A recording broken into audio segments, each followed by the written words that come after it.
साहेब आज खरं तर मुंबईकर जे आहे ते मोठ्या प्रमाणात मुंबईच्या बाहेर गेलेले बघायला मिळत आहेत आणि एकूण आता जर ज्या पद्धतीनं तुम्ही कुटुंबासोबत मतदानाचा हक्क बजावलेला आहे अजूनही मुंबईकर जे आहे ते मतदानासाठी उतरलेले दिसून येत नाहीयेत. काय आव्हान? एक तर उन्हाळ्याचे दिवस आहे आणि आता सुरुवात आहे. मला असं वाटतं आता किती 10:30 पावणे झाले असतील. संध्याकाळी 5 वाजेपर्यंत आहे. आपण 5 वाजेपर्यंत बघू किती मतदान होतंय ते. पण मला असं वाटतं जास्तीत जास्त मुंबईकर बाहेर पडून मतदान करतील अशी मला आशा आहे. शांततेत मतदान होणं गरजेचं आहे पण अनेक राजकीय पक्ष मतदान केंद्रावर जाऊन गोंधळ घालतानाही दिसून येत आहेत. मला कल्पना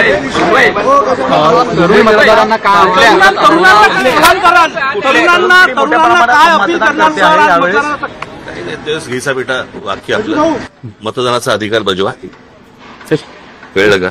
आणि ज्यांना मला असं वाटतं तरुण मोठ्या प्रमाणावरती येतील ज्यांना पहिल्यांदा मतदानाचा अधिकार मिळालेला आहे असे तरुण तरुणी अनेक जण मला असं वाटतं मतदानाला उतरतील आणि बाकी ज्यांच्या काहींच्या आशा संपल्या असतील त्यांच्याकडनं तुम्ही मतदानाची अपेक्षाच करू.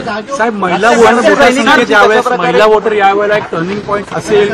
महिला वोटर एक सायलेंट वोटर म्हणून मला माहित आहे. मी काय भविष्यवेत्ता नाहीये रे. मी काय ज्योतिषी म्हणून बसलोय का? पण ज्या प्रकारे महिलांची संख्या आहे दुसऱ्या राज्यांमध्ये पाहिलेलं आहे की महिला गेम चेंजर होतो. येतील आता मतदानाला उतरतील. ठीक आहे.